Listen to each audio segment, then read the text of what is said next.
It's late August, scouting's pretty much done, but there are a few issues going on out there. We probably can learn something for next year. Yeah, we should certainly think about going to take a look at some white mold, maybe some of this water hemp we keep popping up and seeing. We can definitely make management decisions for next year. I got a couple of spots in mind. You want to go? Let's roll.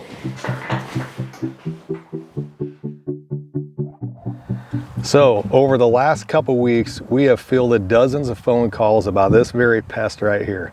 What is this pest called, Rob? All right, so my suspicion here is that it could be one of three things, either pigweed, water hemp, or palmer. So if I want to distinguish the difference between pigweed and water hemp, I would look at the stems and the petioles, and I'd look for hairs. If I find hairs, it's pigweed. If I don't find hairs, it's probably water hemp. Pigs have hairs, water hemp doesn't.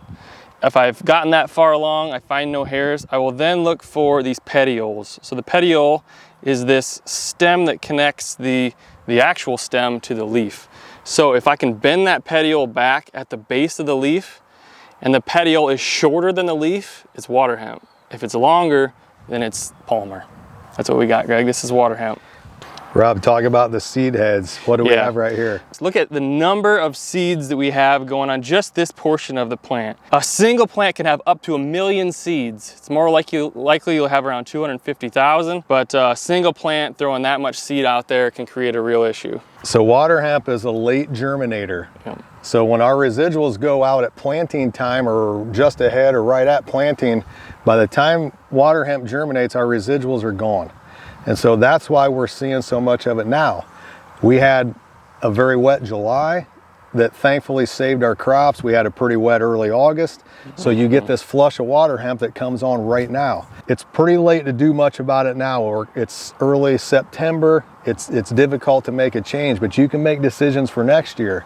So what can we do next year, Rob, to prevent this from happening like this? Sure. So we talked about those residuals. A lot of residuals will work on this. Dual, Zidua, Outlook, and Warrant.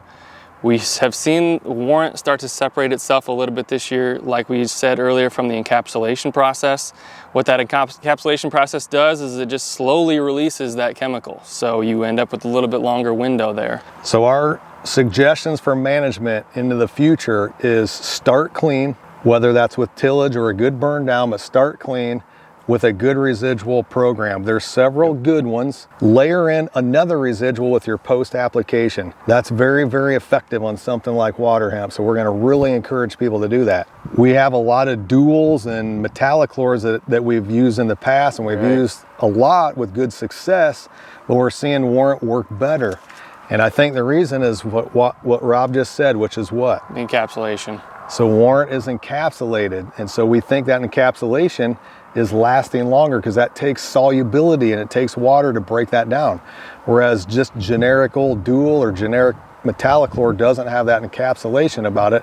So it's just very important to think about that as you layer in your in-crop residual. Yep.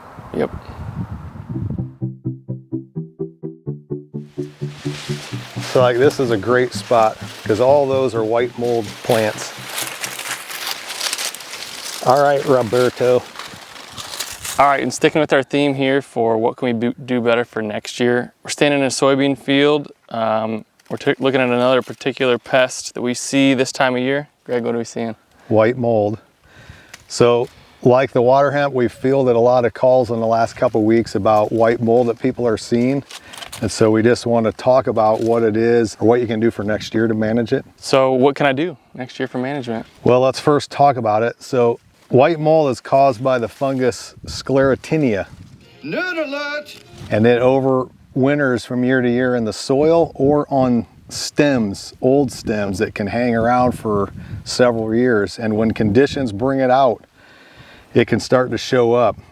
Particularly, it can be in fields that maybe don't have a history of white mold, because if the conditions are right and if the environment is right, it can really start to flare. And that's kind of the situation we're in this particular field. It doesn't really have a history of white mold, but it has some conditions that allowed white mold to show up. So what can I do next year for management? Well, let's first talk about it. White mold is favored by several things, and it could be one or a combination of several, and they can be high populations, it can be narrow rows, It could be high fertility, or high fertility caused from manure that equates to high fertility. Early planting can bring on conditions for white mold.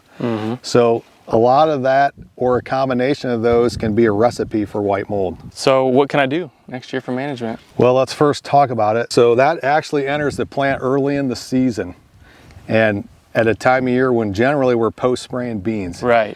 So this And is then- where I might change my management potentially, or not if I can. So what can I do next year for management? Well, let's first talk about it. So we're actually in an area that does have white mold. It is affecting plants, so it's killing plants.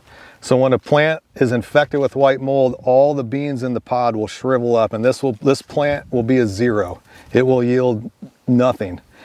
The good thing is, in this particular field, there are plants of white mold scattered around us, but the majority of plants are actually fine. Now, the good thing, those watching this video, we're in a region where we have 10 days of no rain and actually a lot of heat.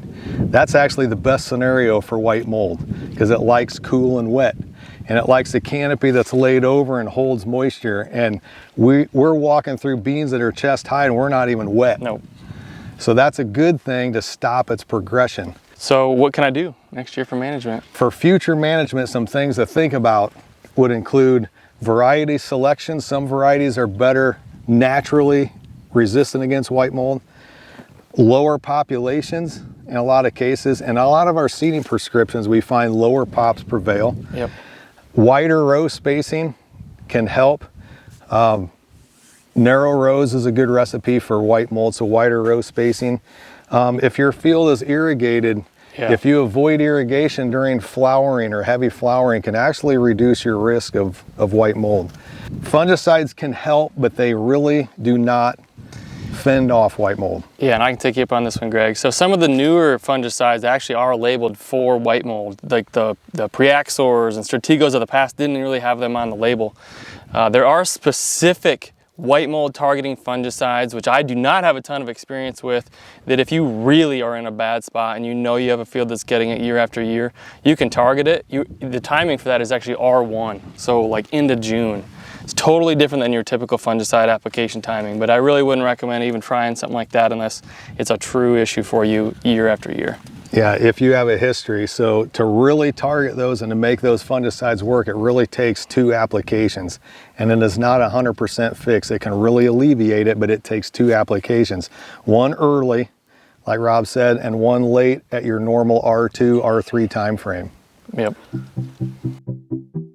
If you build it, they will come. All right, so we took you through a couple things to think about in August, beginning of September here as beans are starting to wind down. This isn't necessarily something you're gonna do different this year, but think about these things as we come through into next season, maybe make some changes to your operation. Join us next week in our next video, and we're gonna talk about some late season scouting in corn. Thanks again for watching us and following us. We're hoping this is helpful for you for making decisions. Call us, email us, text us, hit the like button. It's out. Let me put on my scouting hat. We want to make it sound good. Once you get in front of a camera, you forget to say what you want to say. So cut.